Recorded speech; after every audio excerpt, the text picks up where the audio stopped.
የእግዚአብሔር መንግስት በአንድም በሌላ መንገድ እየሰፋች ነው። ስለዚህ በማመቻመችና በማስመሰል የሚሰራ ስራ የለም። እውነትን በፍቅር መግለጥ ነው ሰዎችን ሊያድን የሚችለው። እሺ ጳውሎስ እንዴት ነው ያገለገለው? የጳውሎስ የአንዱ ስፍራ አገልግሎት ለክርስትና አስተምሮ ፕሪንሲፕል ሆኖ በአንድ ብቻ ተወስነን እንድንቀር ያደርገናል ወይ? በጭራሽ። ባይብሊካል የሆነውን ቪው ላሳያቸው። የምንነጋገረው እንደ እግዚአብሔር ቃል ስለሆነ ሌትስ ቶክ አባውት ዘ ባይብል። መጽሐፍ ቅዱስ ጳውሎስ እንዴት እንዳገለገለ ከሚናገርበት ክፍል አንዱ ለምሳሌ የሐዋርያት ሥራን ማንሳት እንችላለን። የሐዋርያት ሥራ ላይ ስለ አርጤምስ ሲናገር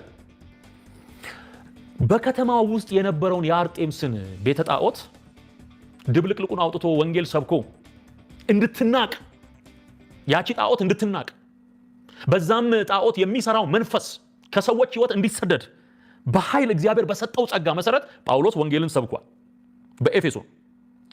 ጳውሎስ ግሪክ ላይ ያገለገለበት መንገድና በኤፌሶን ያገለገለበት መንገድ አንድ አይደለም። ዮሐንስም በዮሐንስ መልእክት አንደኛይቱ ምዕራፍ 5 መጨረሻ ላይ ወንድሞች ሆይ ከጣዖታት ራሳችሁን ጠብቁ ሲል እናያለን። ጣዖትን ጣዖት ነው የሚሉት። የሐዋርያት ሥራ ምዕራፍ 14 ላይ ያለው ታሪክ የዲያና የሄርሜን ቤተ ጣዖት የነበረበት ስፍራ ላይ ወጣቱን ሰው ከፈወሱት በኋላ ሰዎች ይህንን የማይረባ የማይጠቅም ነገር ትተው ነው የሚለው ቃል በቃል ወደ እግዚአብሔር ዘወር ትሉ ዘንድ ወንጌልን እንሰብካለን አሉ። ምን እያሉ? የማይረባ የማይጠቅም፣ የማይረባ የማይጠቅም። ይህን ደግሞ እስቲ የሐዋርያት ሥራ ምዕራፍ 14 ላይ እሱን ላንብብላችሁ።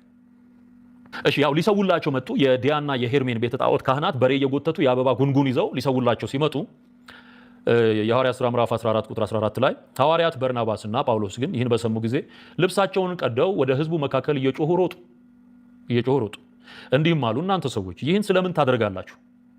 እኛ ደግሞ እንደናንተ የምንሰማ ሰዎች ነን። ከዚህም ከንቱ ነገር አስምሩበት፣ ከዚህም ከንቱ ነገር ሰማይንና ምድርን ባህርንም በእነርሱ ያለውን ሁሉ ወደ ፈጠረ ወደ ሕያው እግዚአብሔር ዘወር ትሉ ዘንድ ወንጌልን እንሰብካለን። ከንቱ የሚሉት ምኑን? ጣዖቱን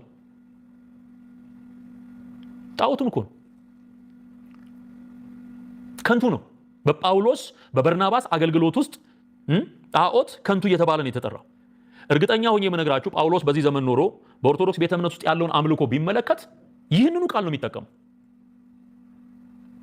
ይህንኑ ነው የሚናገረው። ስለዚህ ጳውሎስ ያገለገለው እንዲህ ባለ መንገድ ነው። እንቀጥል። ሌላ ደግሞ የሐዋርያት ሥራ ምዕራፍ 17 እሱ የጠቀሰው የምታመልኩትን እየተመለከትኩ ሳልፍ ለማይታወቅ አምላክ የሚል ጽሕፈት ያለበትን መሰዊያ ደግሞ አግኝቻለሁና እንግዲህ ሳታውቁ የምታመልኩትን እኔ እነግራችኋለሁ። ዓለሙንና በእርሱ ያለውን ሁሉ የፈጠረ አምላክ እርሱ የሰማይና የምድር ጌታ ነውና እጅ በሰራው መቅደስ አይኖርም። ጳውሎስ እዚህ ጋር እየተናገረ ያለው ዘኔም በትምህርቱ መካከል የተጠቀመው ቃል ተንተርሶ የሚለው ጉዳዩን ተንተርሶ ወንጌልን ማስተማር ይቻላል በሚለው ቃል ውስጥ እየተናገረ ያለው እኮ አሁን በኢትዮጵያ ኦርቶዶክስ ፍቺ መሰረት መቅደስ ብላ የምትጠራው ታቦት ብላ የምትጠራው ነገር በሙሉ ከንቱ ሆኗል እኮ እዚህ ቃል ላይ፣ እዚሁ ጳውሎስ የጠቀሰው ቃል ላይ ሩቅ መሄድ አያስፈልግም። ምንድን ነው የሚለው? ዓለሙንና በእርሱ ያለውን ሁሉ የፈጠረ አምላክ እርሱ የሰማይና የምድር ጌታ ነውና እጅ በሰራው መቅደስ አይኖርም። ስለዚህ ኦርቶዶክስ በሰራችው መቅደስ ውስጥ አይደለም ዘንድሮ ጌታ የሚኖረው የሚል ፍቺ ነው ያለው። ፕራክቲካል ወደ ሆነው ትርጉም ስንመጣ ትራንስሌሽኑ ዘመኑን የዋጀ ትራንስሌሽን ስንጠቀም አሁን ኦርቶዶክስ የምትለው መቅደስ ውስጥ እግዚአብሔር ያድራል ወይ? ኖ እንዲህ አይነት አሰራር የለም። ስለዚህ ጳውሎስ የሚያፈርሰውን ነው እዛው ላይ ማየት የሚሻለው። እንዴ አላመቻመቸም እኮ ጳውሎስ። እርሱ ሕይወትንና እስትንፋስን ሁሉንም ለሁሉ ይሰጣልና አንዳች እንደሚጎለው በሰው እጅ አይገለገልም። በቃ ምናልባትም እየመረመሩ ያገኙት እንደሆነ እግዚአብሔርን ይፈልጉ ዘንድ በምድር ሁሉ ላይ እንዲኖሩ የሰውን ወገኖች ሁሉ ከአንድ ፈጠረ፣ የተወሰኑትንም ዘመኖችና ለሚኖሩበት ስፍራ ዳርቻ መደበላቸው። ቢሆንም ከእያንዳንዳችን የራቀ አይደለም። ከእናንተ ከባለቅኔዎች አንዳንዶች ደግሞ እኛ ደግሞ ዘመዶቹ ነንና ብለው እንደተናገሩ በእርሱ ሕያዋንንና እንንቀሳቀሳለን እንኖርማለን። እንግዲህ የእግዚአብሔር ዘመዶች ከሆንን አስምሩበት። የሐዋርያት ሥራ ምዕራፍ 17 ቁጥር 29 እንግዲህ የእግዚአብሔር ዘመዶች ከሆንን አምላክ በሰው ብልሃትና ሐሳብ እያፈረሰ እኮ ነው የተደረደረውን ታቦት። የማይታወቅ አምላክ የሚለውን ሐሳብ ያዘ እንጂ ጳውሎስ ምን እያደረገ ነው? እያፈረሰ ነው። አምላክ በሰው ብልሃትና ሐሳብ የተቀረጸውን ወርቅ ወይም ብር ወይም ድንጋይ እንዲመስል እናስብ ዘንድ አይገባንም። ስለዚህ ስዕል ተብሎ ሥላሴ ተብሎ 3 ሽማግሌዎች የተቀመጡበት ስዕል በጳውሎስ ትምህርት መሰረት ፉርሽ ነው። ለምን? አምላክ በሰው ብልሃት የተሳለ ስዕል የተቀረጸ ቅርጽ አይመስልም። ስለዚህ ጳውሎስ ምንም አይነት ነገር ይናገር እያፈረሰ ነው የሚናገረው። ለዚህ ነው መጀመሪያ ስነሳ የሰውንም ሐሳብ በእግዚአብሔር ዕውቀት ላይ የሚነሳውን ከፍ ያለውን ነገር ሁሉ እናፈርሳለን። በቃ መፍረስ አለበት።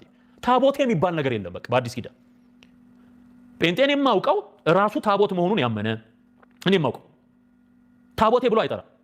በቃ ከዳነ በኋላ በተለይ ታቦቴ የምትል ቃል ካፉ ያወጣ። ታቦቴን አለካብኝም፣ በምንም ተአምር አልስማማም። አድርሱልኝ